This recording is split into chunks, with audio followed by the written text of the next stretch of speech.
bakalım. Hazırız. Hazırız. Hazırlandık. Hemen şöyle ne yapalım?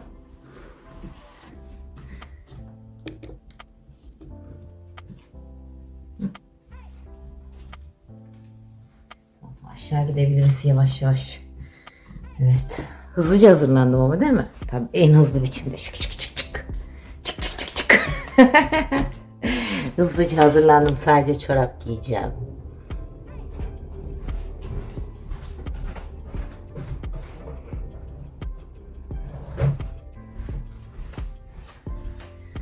Ben çoraplarımı da giyeyim. Biz bayanlar böyle aslında, biliyor musunuz? Sabah rutini falan filan diyoruz ya. Aslında işte hatunlar bu işleri yapmadan şeylere girişiyorlar mesela. Hani çoluk çocuk bakmaya girişiyorlar. Şimdi aklında kalıyor. Saçımı düzeltmedim, kahvemi içmedim. Ondan sonra makyajımı yapmadım. Bunlar böyle aklındayken çocuk bakmaya girdiği zaman ne oluyor? Bakamıyor. Yani haliyle ona odaklanamıyor. O zaman ne yapacaksınız? Bir yarım saat erken kalkın. Önce kendi işlerinizi halledeceksiniz. Ondan sonra bebeklerinize, çocuklarınıza bakacaksınız. Ben eğitim alırken, bu çocuk bakma eğitimi, anne babalık eğitimi, işte onlara gittiğim için onları alırken öyle diyorlardı. Önce kendin. Önce kendin, ondan sonra çocukların. Sen kendine ne kadar iyi bakarsan çocuklara o kadar iyi bakarsın. Çünkü aklında hiçbir şey kalmasın diyor. Önce kendini hallet diyor. Duşunu yap. İşte yok, duş yapmıyorsan cildini temizle. Makyajını yap. Kahveni iç. Bir böyle rahatla. Ondan sonra böyle çocuklarına bak. Üstelik çocuk orada ağlıyor. Daha dur kahvemi içmedim. Dur bir rüver süreyim. Maskara sür. Olmuyor işte, öyle olmuyor.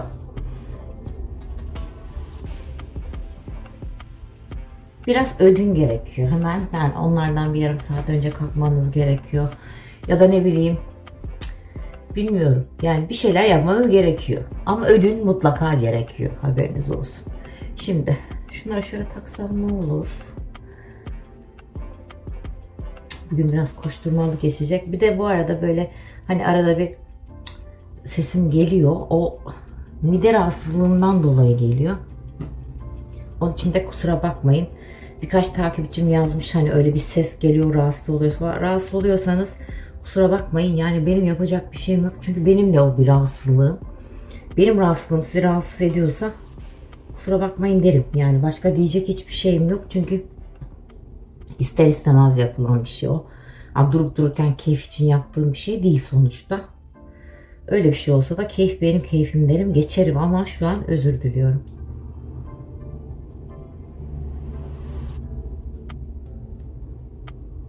Kolay, sonuçta bir mide ameliyatı geçirdim. Midemin %80'ini aldılar. Hani yani haliyle bir şeyler oluyor. Bir yan etkileri var. Ağızda tükmük birikme, işte yutkunarken zorlanma falan filan. Hani var yani, tüp midenin de şeyleri var sonuçta.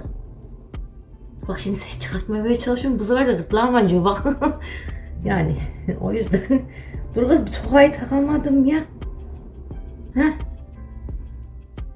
Konuşacağım diye. Ah şöyle dursun, önüme fazla gelmesin çünkü bugün biraz koşturmalı geçecek. Hadi bakalım. Yavaş yavaş aşağı doğru gidelim. Yukarıda zaten her şeyim tamam. Biliyorsunuz benim atom karınca.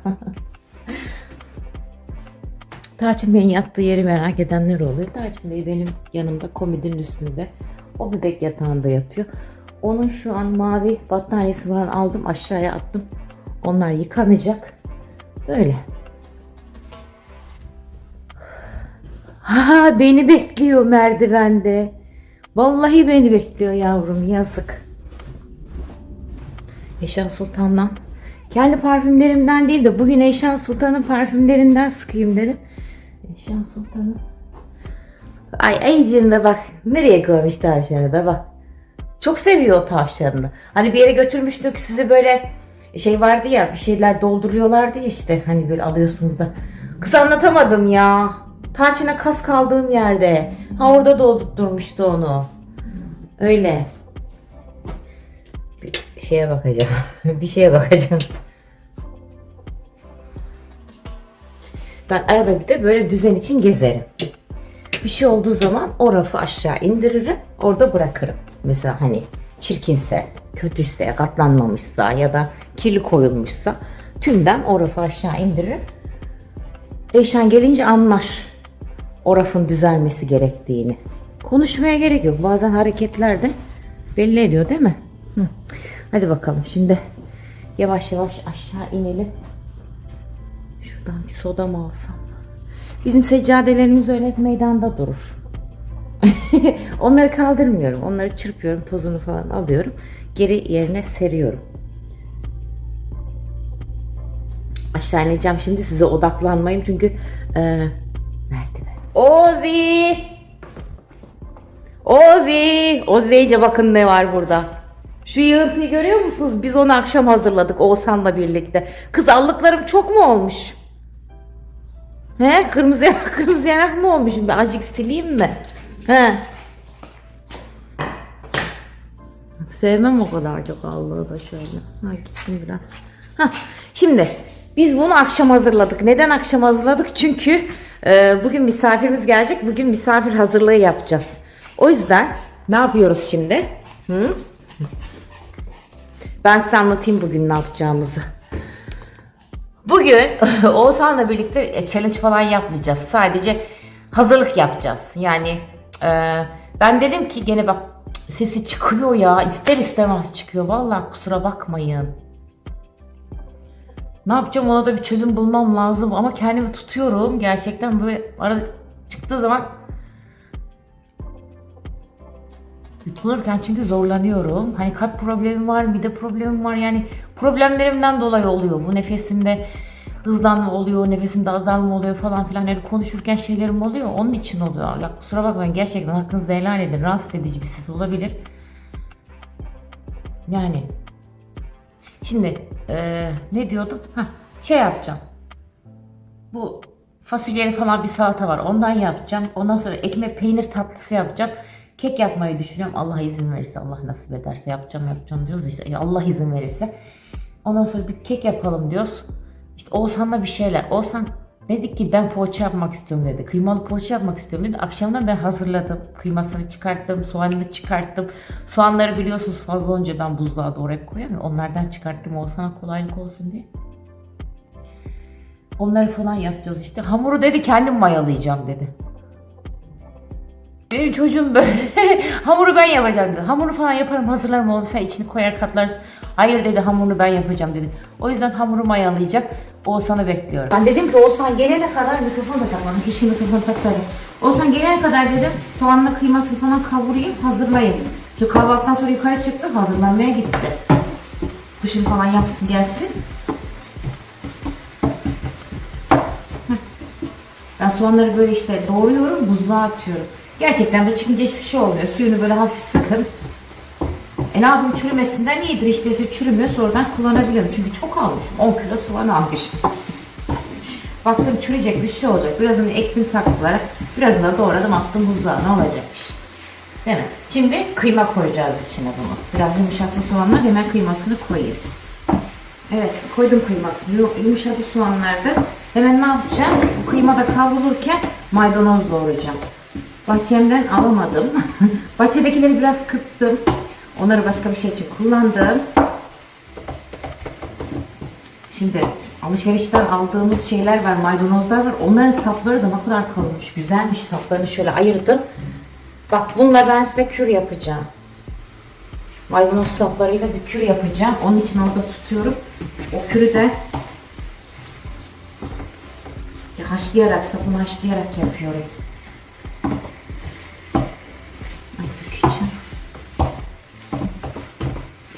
Hemen bir maydanozunu da doğrayayım. Bu burada şey. Tuz, karabiber, biraz da kimyon koyacağım. Başka baharat atmıyorum ben içine.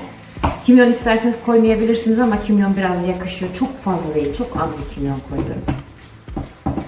Hemen tuzunu, karabiberini, kimyonunu koyayım. Börek içi yaparken de bu şekilde yapıyorum. Kıymalı börek içi yaparken de bu şekilde yapıyorum. Haberiniz olsun.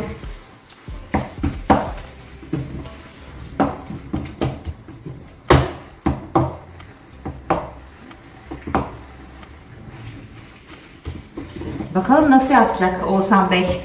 Ben yapacağım, hamur da ben yoğuracağım diyor. Kız inat etti ya. Hay Allah'ım, ben yapayım oğlum, hemen hazırlayayım 2 dakikada. Yoğurunca biraz hamur geç kabarıyor falan filan dedi. Yok, inat etti. Ben yapacağım dedi. İyi dedi. Döküsü nasıl temizleyeceğim. Hemen bir ayarlayalım. Bu da olsun. Az bir şey kavrulsun. Maydanozu koyacağım. Bunlar hazır olsun. Hemen ön tarafa geçelim. Oğuzhan Bey hamur. Geldim. Ha, sonunda Oğuzhan Bey ile geldi indi. Yine şükür kahvaltıdan sonra ortada bir kayboldu, bir kayboldu. Azıcık şöyle kaydıracağım. Kız ben çıkmıyor. He, şöyle azıcık şöyle getireyim. Kadraja giremeyen oğlumun yanına geleyim. Şimdi ne yapacaksın Ozi? Mayasını yapacağız. Ama ne yapacaksın? Mayalı ne yapacaksın? Kıymalı börek, kıymalı poğaça. Kıymalı poğaça. Diyor ki mayası, ben hamuru ben yapacağım dedi. İyi dedim, sen yap. Hadi bekle, nasıl yapacak? Başlayalım mı? Başlayalım. 3 su bardağı ılık süt. 3 su bardağı ılık süt. Azıcık aşağıdan koy, sıçramasın bari. Tamam, konuşma Burcu, konuşma Burcu. Ha, yöntemi biliyordu aslında da unutmuş diyecekti. Dudak payı bırakma istersen. Bırakmayayım mı? Hayır, bırakma. Heh. Ilık süt dediği hani böyle oda sıcaklığında süt. Hani eğer ki şey değilse ılıtabilirsiniz de. Mayalanması kolay oluyor değil mi ılık olduğu zaman? Sonra bir bardakta ılık su. Bir bardakta ılık su, şimdi kaynamış sudan koyuyor çünkü süt şey değil ya. O yüzden. Şimdi hepsi birlikte ılık olmuş oldu o kaynamış suyu da. Makas getirdim. Ben şey olarak aşçı yamağı olarak makasını bile getirdim. 2 tane kuru maya. Senin söylemen lazım aslında. Ben niye söylüyorum ki? Söyle, 2 tane kuru maya de. 2 tane kuru maya koyduk. Kaç dakika bırakır? 5 dakika. Şekerini de attıktan sonra karıştırıp ön mayalamaya bırakalım. Hemen şıklatayım. 4 kaşık yetiyor buna. Değil mi? Yeah. Hayır hayır, ha öyle at. Hı. Şimdi karıştır, onu ön mayalamaya bırakalım o zaman. Ön mayalama olunca daha iyi oluyor.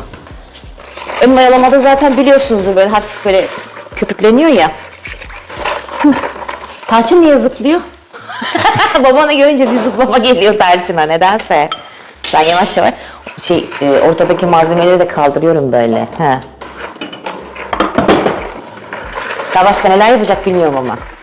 Şimdi bunu bir 5 dakika bırakalım, hemen geliyoruz. Evet, geldik. Ön mayalamayı da yaptıktan sonra, ön mayalama dediğimiz hafif böyle kabarıyor. Sizde. Bir su bardağı yağ. Bir su bardağı yağ koyuyoruz. Sıvı yağ.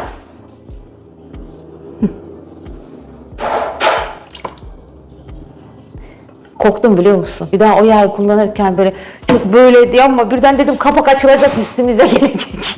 Konuşma Burcu ama söylemem lazım. 3 yemek kaşığı tuz. Yemek değil. Tatlı. Tatlı kaşığı. Sakın yemek kaşığı koymayın. 3 tatlı kaşığı da tuz. Bak, bu tarifi yazın. Değil mi böyle? İyi. Ama yine de bana soruyor işte. Tarif onun tarifi aslında, biliyor musunuz? İçini ben de hazırladım bu arada. Şimdi ne yapacak? Eldiveni takacak, karıştıracak. Onu da kontrollü biçimde yavaş yavaş koyarak yoğurmaya başlayacak. Hadi bakalım, kolay gelsin. Kolay gelsin şef.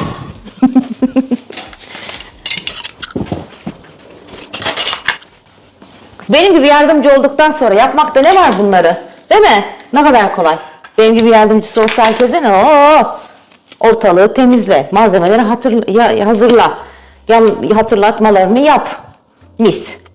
Oldu mu eldiven? Oldu gibi. Heh. Sen karıştır, ben onu koyayım istersen. Önünü kapatmayayım. Şuraya geçeyim şöyle.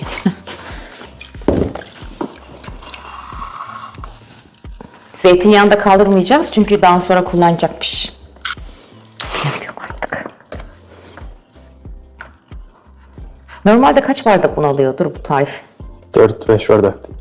4-5 bardak un alıyormuş. O yüzden siz gene de kontrollü koyun.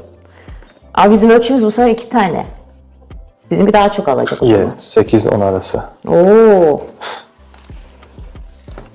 Şimdi ben bunu yoğursun, hamuru ikiye ayıracağım kabarması kolaylaşsın diye. Anne leğenine başka bir leğene de koyacağım. Teyze leğeni. Amca leğeni, teyze leğeni. Yok onlar, şaka yaptım. Annenin leğenim var sadece. Bu da yeter zaten. Bizim bu ölçümüz 2 tane ona göre.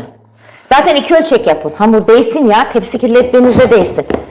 Komşularınıza falan da dağıtırsınız. Bahçede oynayan çocuklara falan da verirsiniz. Evet, ne olacak? Eşinizle işe de yollayın. Mis gibi.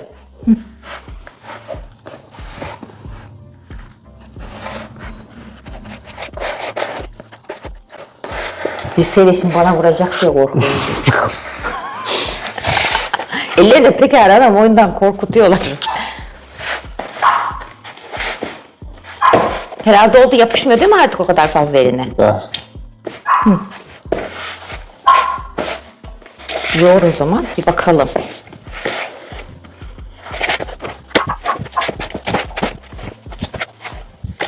Hamur şimdiden bile o kadar güzel görünüyor ki daha toparlanmadığı halde değil mi? Niye? Pamuk gibi oldu.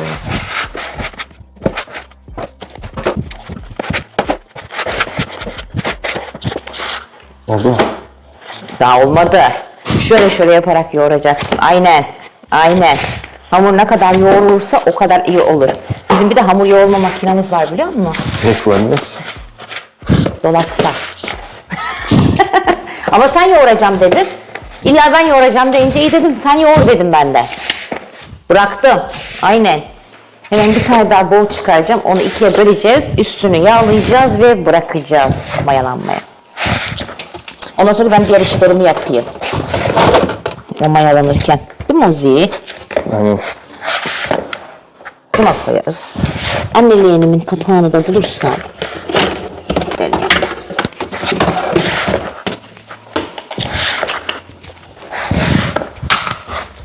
Halledin mi? Ay hemşireler şeysiler ya böyle. Doktorlar terleyici falan. Ay iyi ki hemşire olmamışım. Dur ameliyatlar aklıma geldi. Kanman. Allah'ım. Allah'ım bayılırdım. Eldivenleri gördükçe zaten ameliyatlar falan aklıma geliyor. İyi mi? Şu kenardaki hamurları da aldım mı süper. Aldım. Fikre bakın ya. Vallahi anasının oğlu. Hı. Hadi. Şimdi ne yapacağız? Bunu ikiye bölelim. Yarısı orada dursun, yarısı burada dursun. Zeytinyağı. Birer kaşık ve zeytinyağı üstüne gezdirip şöyle fışt yaptık mı? Mis. Şöyle top haline getir. Çıkardığını hemen. Onu buraya koy. İyi öyle. Hı, iyi. Büyük parça orada kalsın. Bundan biraz daha al oraya. O leğen biraz daha büyük ya o yüzden. Alayım mı daha? Birazcık daha al. Hı. Tamam daha geniş kabar. Onu buraya koyalım. Tarçın Bey dışarıda. Hı? Oldu, zeytinyağıyla şöyle şey yaparız. Onu da oraya bir yuvarla ortaya tam koy.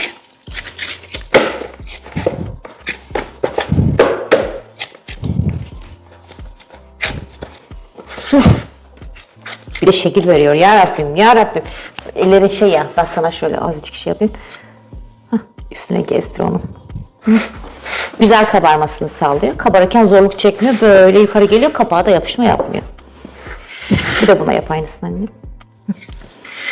Bu kadar. Kız iyi hamur makinem yok diye hani hamur makinem dolapta diye üzülme. Olsan yoğuruyor. İkinci hamur makinesi. Tamamdır. Teşekkür ediyorum. Mayalansın, tekrar Oğuzhan'ı sahneye alacağım. Tekrar buraya alacağım. Ama bir işi varmış. Gidip gelecek şimdi. Hadi bakalım. Gitsin gelsin. Ondan sonra yavaş sür oğlum, olur mu? İnşallah. İnşallah, hadi bakalım. Bir şey varmış, gidip gelecek. O arada da ben bunları hemen sarayım, sarmalayayım. Kabarsın. Hadi bakalım. Geldik. Hamurların kabarmış değil mi? Ya, açayım mı? Kabarmış. Aç. Çok değişik kabardı ama bu sefer. Böyle pufidik. Nasıl da güzel kokuyor kız maşallah. Heh. Hadi bakalım. Sen onu yap. Eldiven lazım olur mu? Eldiven lazım olur her zaman. Bana da lazım olur eldiven. Ben de şey yapacağım ya. Hazır kek karıştıracağım. Hazır kek karıştırayım. Ne yapayım? He. Hemen. Abi de şu tatlıyı yapmak istiyorum ben. Peynir tatlısı. Şerbetini koyayım, kaynasın, hemen içine bunu atayım. Değil mi? Öyle bir şeyler yapayım. İstersen arada sana da yardım ederim ama daha şu evi süpüreceğim.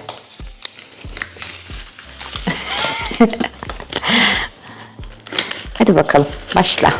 Hadi bismillah.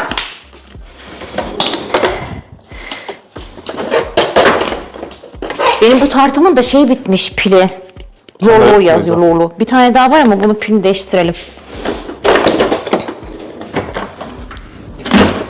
Ne olur ne olmaz.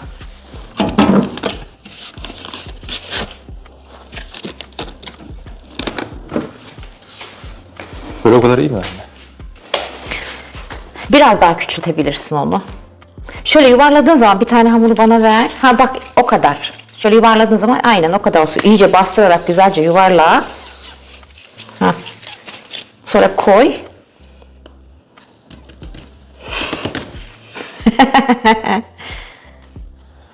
İşte sen nasıl şekil vermek istiyorsan. İster üçgen yap, ister yuvarlak yap. Sana kalmış artık şekli değil mi? Aynen, geri sana kalmış. Sen kaç şeker alıyorsun, kaç su alıyorsun bakayım. 1 kilo şekere 1 kilo su koyacakmışız. Bunu öyle atacakmışız. Bunu o şekilde atarım. O yüzden ne yapayım? Şu şeker mi? Bu şeker. Şekerimi alayım ben. Küçük bir tencere. Aslında geniş tencerede yapılıyor bu. Böyle geniş tencere kaynaya kaynaya şey yapıyor ya, şerbetini öyle emiyor ya. O şekilde yapmam lazım. Bunu içeri bir İçi götüreyim. öyle iyi mi anne? Evet, Anladım. güzel. Toparlarken şöyle yapabilirsin. Bak mesela senin için daha kolay olur.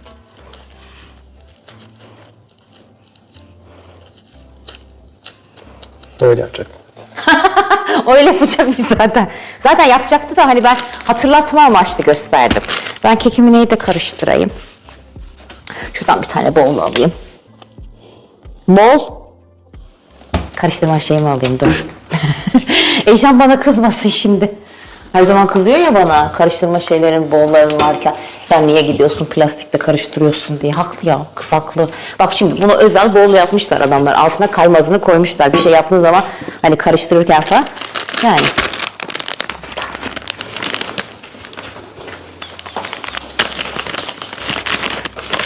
Tembel keki yapacağım bu sefer. Ne yapayım şöyle tembel kadın işi. Hemen. Oğlumla misafir hazırlıkları. Hadi bakalım.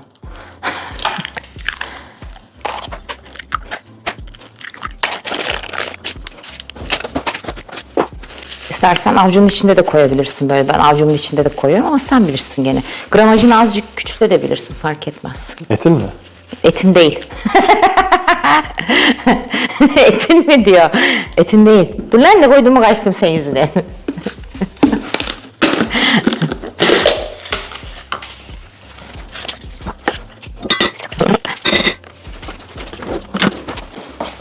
Bir ablam da yazmış. Atom karınca gibisin. Pıldır pıldır oradan oraya oradan oraya. Ne yapalım? Yani hani mecbur. Yapmayınca olmuyor. Bunu içine sıyıracağım.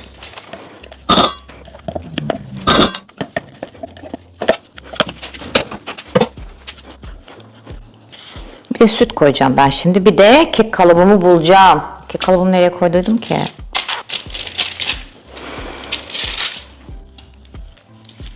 Zaten biliyorsunuz hazır kek, kolay kek. Hemen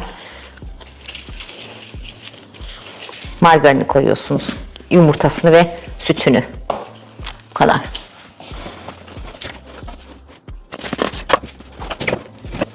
O yüzden benim gözüm görmüyor.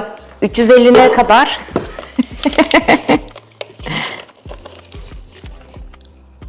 Şuraya kadar. Buraya kadar mı? Hı. Tamam.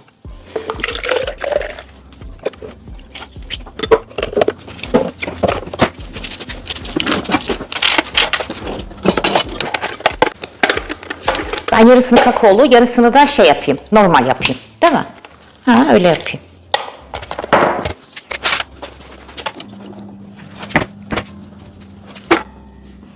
Ozi, bana şu arkadaki kek kalıbımı verir misin? Hangisi? Kırmızı olan. Karıştırma bollarım burada da var. Gördüğünüz gibi. Bunu mu alttaki? Onu. Tamam. Bunu geri koyalım. Alttakine pek güvenemiyorum. Vallahi bu eski püskü ama bu daha iyi öbürlerinden. He, ben bunu hemen sprey yağıyla bir yağlayayım. Onu da Türkiye'den aldım ama yani şimdi sen bu tepsini şuraya koyalım mı? Öbür tepsinin üstüne koy. Ben şu elektriği kullanacağım çünkü. Azıcık elektrik alayım o kendime. Şunu bir karıştırayım.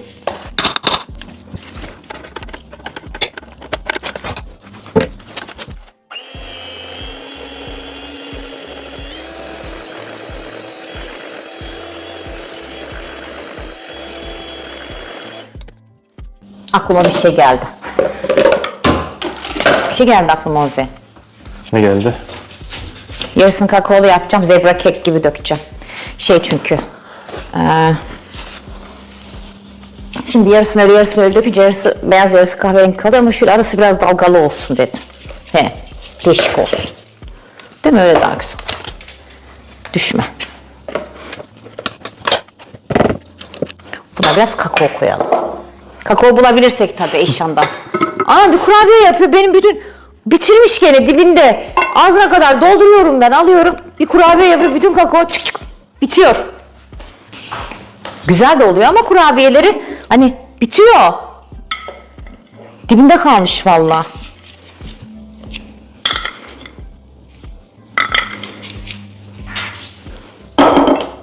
Kakao almamız lazım Ozi. Ama çok almamız lazım. Bunu dolduracak kadar kakao almam lazım. Düşünün yani. Şimdi çok az kakao böyle yapmasın diye içine zeytinyağı koyacağım. Şöyle azıcık az bir şey. Su da koyabilirsiniz. Şunu da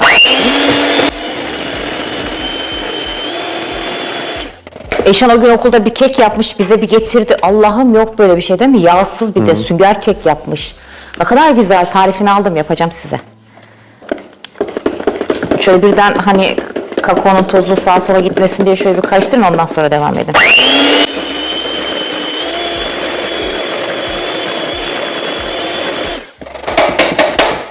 Bitti sende işimiz. Hadi bakın. Çek kenara. Heh.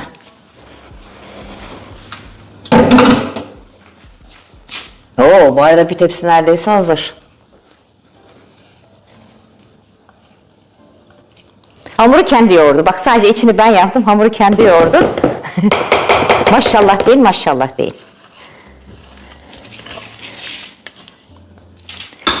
Küstü bize, biliyor musun? Karşı mı? Evet. Bir havalar küstü. Lan! Gel küsme gel. Gel. Küsmekçi. Niye küsüyorsun sen? Oynamadık diye mi? Bir ona top getiriyor, bir bana top getiriyor. Küsüyor ondan sonra da. Senlik bir şey değil bu daha bir kere. Bu daha senlik değil. Değil. Az bir şeyde un serpiştirelim şöyle. Yapışmasın. Yapışırsa da artık yapacak bir şey yok. Ne yapalım? Parçalanır. Değil mi Ozi? Aynen. Tedbir kullan, takdir Allah'tan. Yapışacağı varsa da yapışacak. Yapacak bir şey yok yani.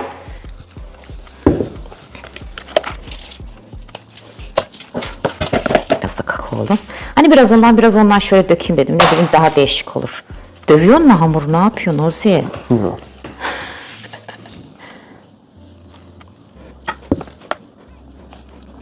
Tabii kakaolu biraz daha koyu oluyor. Şeye bakaraktan. Kakao hamuru koyulaştırıyor.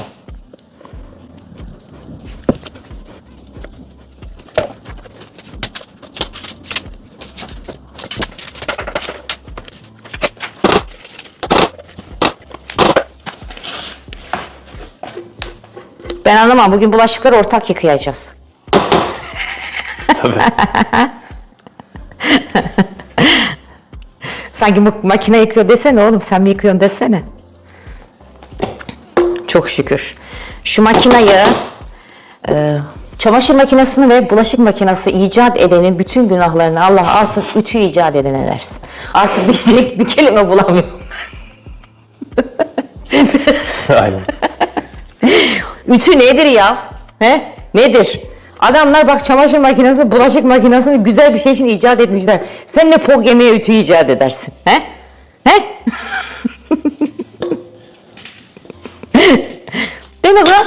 Vallahi hadi çamaşır makinesi, bulaşık makinesi bastın mı yıkıyor. Ütü ne yapıyor?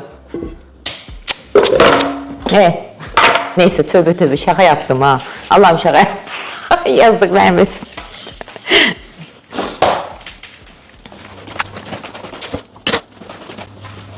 Benim kekim tamam.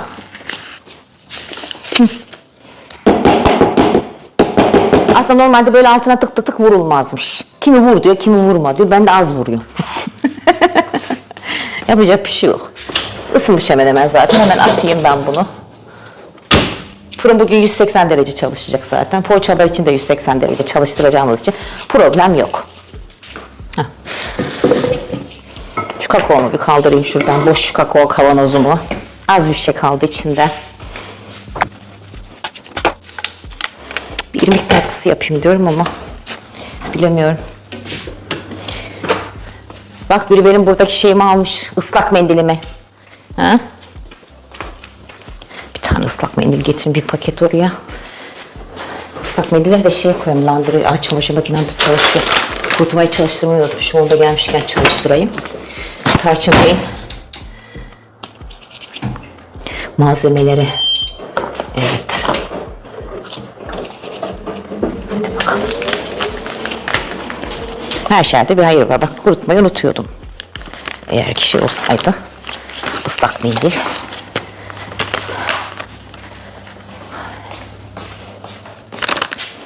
Şöyle silelim.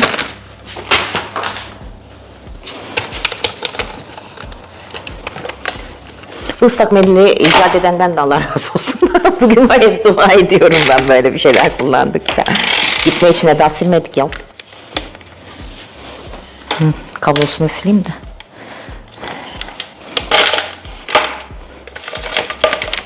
Ne olur mu? Tarçına bak. Ne istiyorsun? Daha pişmedi. Pişmedi. Keşke önlüğünü taksaydın. Çok güzel önlüğüm benim. Ben bunu niye takmayayım ki arada? Hızlı yapacağım diye önlük takmıyorum. Okuyabiliyor musunuz ne yazıyor? Of course, tabii ki. Yani hiç gerek yok tarife marife. Biz kendimiz uydurmasyon yaparız değil mi Ozi? Aynen. Aynen, hiç.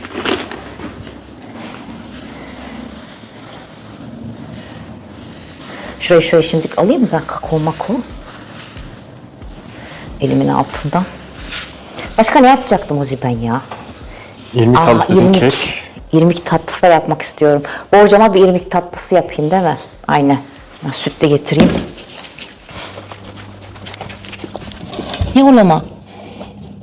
Ama ben irmik tatlısı yerine şey tatlısı mı yapayım dedim. Peynir tatlısı yapacaktım. Ne bileyim, öyle mi demiştim?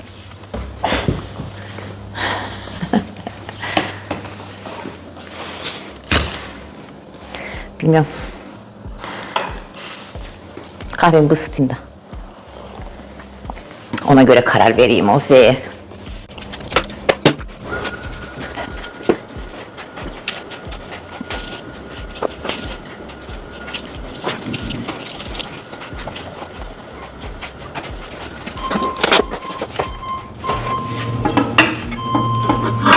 Alacağım.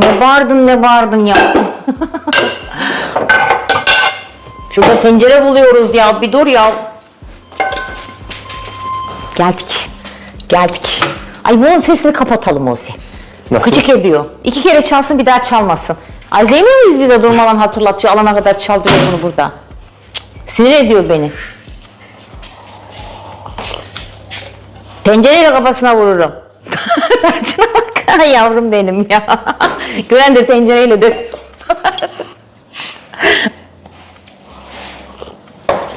Şimdi 9 yemek kaşığı irmik, 10 yemek kaşığı şeker. Nasıl hızlı girdin tarife? 9 yemek kaşığı. Top. Hop diyor bir de. 9 yemek kaşığı irmik, 10 yemek kaşığı şeker koyacağım. 1 litre de süt koyacağım. Ben 2 ölçek yapıyorum. O yüzden siz o şekilde yapabilirsiniz. Bu tarif bu şekilde tutuyor ama irmiğiniz böyle inceyse 9 yerine ben 11 koyuyorum. Çünkü çok ince benim irmiğim. O yüzden hızlıca hemen koyayım.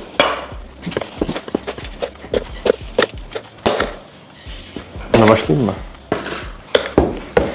Ha, olur. Bak bitirdi bile bir tanesini. Kaç koydum lan ben? Şaka unutmam ben.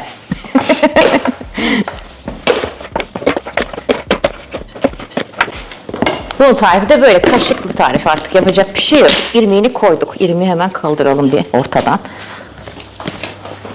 Tarçın bir kaldıralım ortadan. Şimdi şurayı koyalım. Düzeltiriz.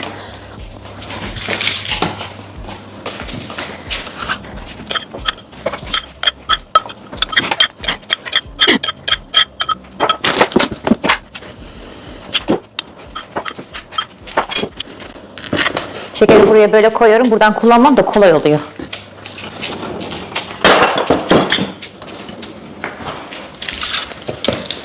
Bir litre süt, hemen sütlerini de koyalım.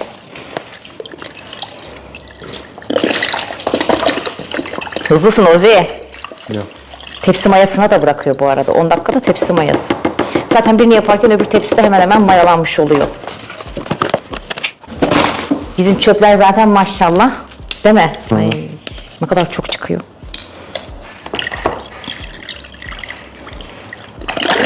Pişirdikten sonra bir tane vanilya, bir yemek kaşığı da tereyağı ya da margarin atacağız içine.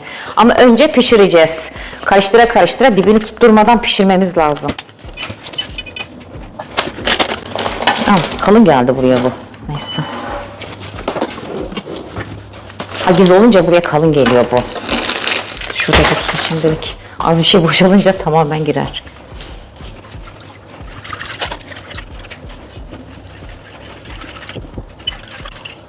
Oturtamamışım. Şimdi çalıştı o. Bir denk getiremiyorum şunu da. Vallahi.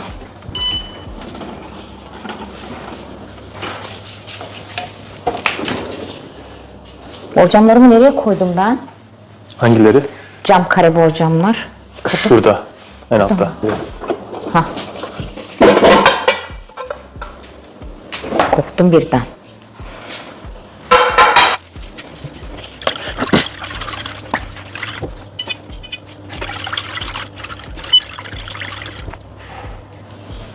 Sadece borcamı ıslatıp dökeceğim. Bir yemek kaşığı. 2 yemek kaşığı koyacağım, pardon. Çünkü benimki ne? 2 ölçek. Şuradan vanilyamdan da alayım. 2 tane de vanilya atacağım içine. Hatta rengini de değiştirebilirim Eyşan için. Pembe mi yapayım? Pembe yapayım. Eyşan bunu çok seviyor. 2 tepsi dolu da anne, bunları atayım mı? Şimdi kek biraz kabarsın, ondan sonra koyalım.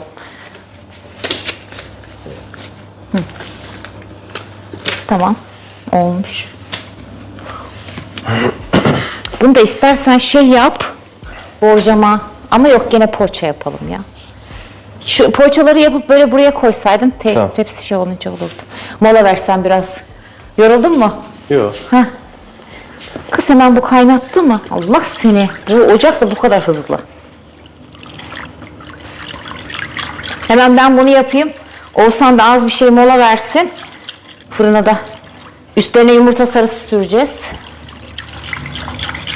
Sadece 2 tane yumurta getir oğlum. Ben sarılarını hazırlarım. Tamam. Hadi biz onları yapalım, hemen gelelim. Evet, Ozi'nin poğaçalar çıktı. Oo diyor. Ozi üstü çatlamış, çok güzel olmuş. Değil mi? Aynen. Bilerek yaptım ben. Bilerek mi yaptın? Alt üstü nar gibi kızardı. Şimdi yumuşak dursun diye ben büyük tencereme alacağım bunları böyle. Ondan sonra bir bez örteceğim. Ne yiyeceğiz? Şu denizli örtülerimi getir. Denizli yazan örtümü. Denizli'ye de selam olsun. Bu arada Denizli'den yazan 3-5 tane takipçim oldu. Örtüleri görmüşler, çok beğenmişler. Şimdi örtüyü örteyim, hemen kapağını kapatayım, rutubetlenmesin, nemlenmesin yani. Öbür tepsilerde çıktıkça büyük tencerelere böyle alacağım, yumuşak kalsın. Hemen şöyle örtüyoruz. Şöyle. Kapağını da kapatıyoruz. Mis. Bu arada benim irmik tatlım da böyle oldu. Eşant Sultan çok beğendi. Benim de irmik tatlım böyle oldu. Kekim hala fırında. Ama pişmek üzere. Bir 5 dakikası falan var. Kahverengi şeker. Kahverengi şekeri suda eriteceğim şimdi. Eridikten sonra bunu koyacağım. Pişene kadar böyle yavaş yavaş alt üst yapa yapa bunun içinde pişireceğim. Kaynatacağım yani. Evet, ben tatlımı yapmaya devam edeyim. Yaktım sizi buharla. He. Yapmaya devam ediyorum. Kıstım altını. İyice şerbeti böyle yavaş yavaş içine çeksin diye. Ozi sen ne yapıyorsun? Salata yapacağım. Salata yapacakmış. Ne salatası yapacaksın? Bilmiyorum. Duyun. Salata yapacağım. Bilmiyorum gidiyor. Bak numaracı ya. Ne salatası yapacaksın? Niye numara yapıyor? Bezelye salata yapacakmış. Bezelye diyorum ya. Üf. Şu küçük küçük şeyler var ya.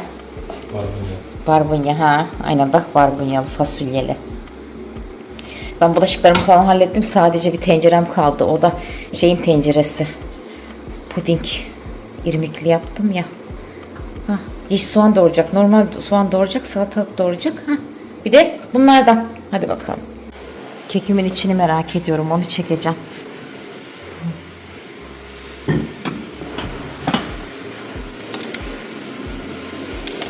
Şöyle bir alayım. Bir görün. İçi böyle çok güzel olmuş değil mi? Desenli desenli oldu. Çok güzel oldu. Tatlım da böyle bu şekilde Hindistan cevizi dökülecek üstüne. Ama işte tabaklara koyacağım. Şerbet bulaşmasın diye küçük çay tabaklarına koyup tabaklara öyle koyacağım. Şerbetler akmasın çünkü poğaçaların, kurabiyelerin yanlarına. Bu da böyle. Eşan Sultan hepsini hazırladı. Spatulasını, şeyini falan, bıçaklarını falan. Hadi bakalım. Poğaçalarımız da tamam. Kurabiyelerimiz de tamam. Mis gibi.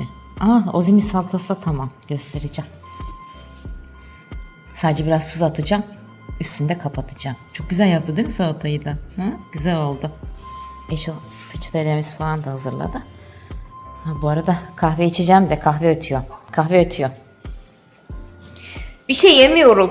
Sadece tanıtım yapıyorum. Şunu yaptım, bunu yaptım diyorum oğlum ya. Daha bir şey yemiyorum ya. Kahve içeceğim. İster misin? Kahve içer misin? Ne? Yallahım.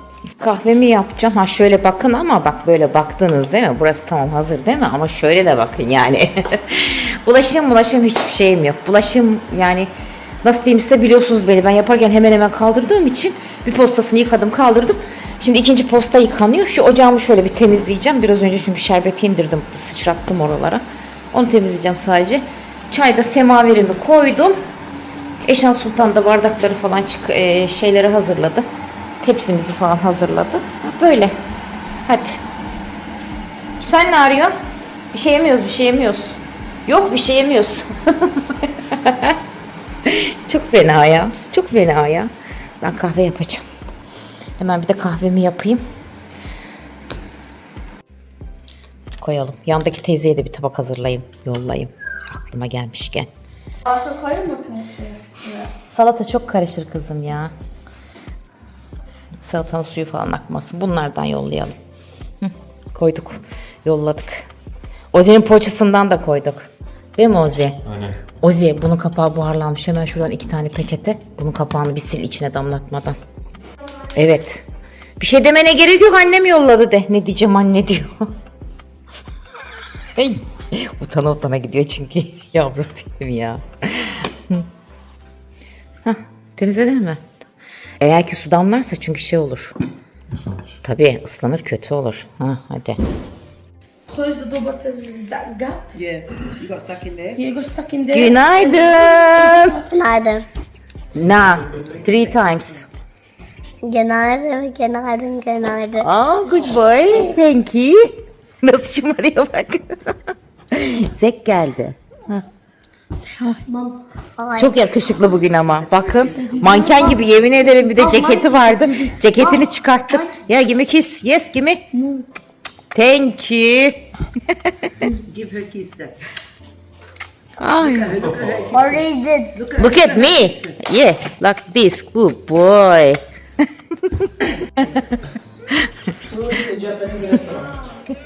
Oraya mı düştün? Biraz önce burada oturuyordu, şimdi oraya düştü.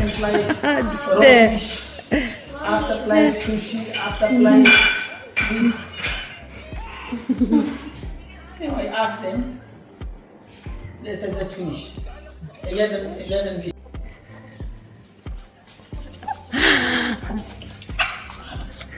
Keyfe bak. Bacaklarını uzatmış da Eyşan Sultan. Ha, enjoy yapıyorlar. Misafirler gitti. Ha, onlar da enjoy yapıyorlar bak hele. Görün ne kadar güzel oturuyorlar. O da beni çekiyor. Hava alıyorlar. Sen de mi gideceksin? Hayır, sen gidip rahatsız edemezsin onları. Biraz otursunlar, dinlensinler. Evet, geldim. Neriman bana neler almış. Onları göstereceğim size. Onları göstereceğim. Şöyle mi açayım o zaman?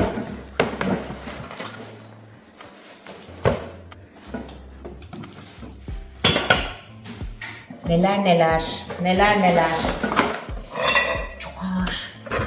Şöyle indireceğim bir dakika. Ama ne dedi? Baş başa romantik bir akşam geçireceksiniz. Sayıyor ya bir de. Ta. Ozi, şunun güzelliğine bakar mısın?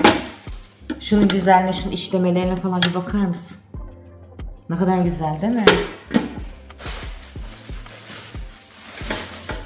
Kek falan yaptığın zaman işte sunum için bu harika.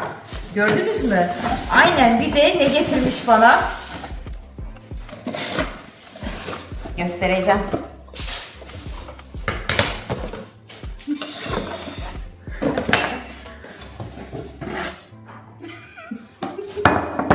Ve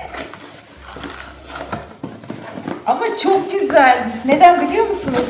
Çık lan. Göstereceğim. Bunu şöyle içine koyuyorsunuz. Oraya mumunu koyuyorsunuz. Böyle oluyoruz değil mi? Yeah, İçine de tamam. şeyini. Aa evet. Bunu alta koyuyorsunuz. Pardon. Şöyle. Heh. Bunu söndürmek istediğiniz zaman da bu şekilde söndürüyorsunuz. Ama onların üstüne ne koyuyorsunuz? Tabii. Ben en çok neyi severim? Cam çaydanlık. Benim var ama kırılacak diye çok korkuyordum. Ne oldu? Rabbim yenisini ve yedeğini yolladı. Ve bunda çayı nasıl demliyorsunuz? Bu şekilde toz çay bile demleyebiliyorsunuz. Açmaya korkuyorum. Nasıl? Kırar mırarım diye. Ha. Çok ince. Toz çay da yapabiliyorsunuz. Güzelliğine bakın şunun. Güzel değil mi? Çok güzel değil mi? Bak bununla birlikte. Nasıl oluyor? Çok güzel. Çok güzel. Yani güle güle kullanayım. Neriman'a tekrar teşekkür ederim. Hüsam abiye tekrar teşekkür ediyorum. Çok güzel şeyler geldi. Artı bir de çok güzel zaman geçirdik, oturduk. Eşo sana da teşekkür ederim. Ben oturdum, Eşan bütün bulaşıklarımı falan yerleştirmiş. Maşallah deyin kızıma, maşallah deyin. Hadi bakalım. Bugünlük de böyle olsun diyerek videomu kapatacağım. Niye güldün? Eşan'ın gülme krizi tuttu herhalde. Hey Eşo. Diyorduk. Teşekkür ediyorum videomu da izlediğiniz için. Beğeni ve yorumlarla desteklerinizi de bekliyorum. Bir sonraki videomda görüşmek üzere.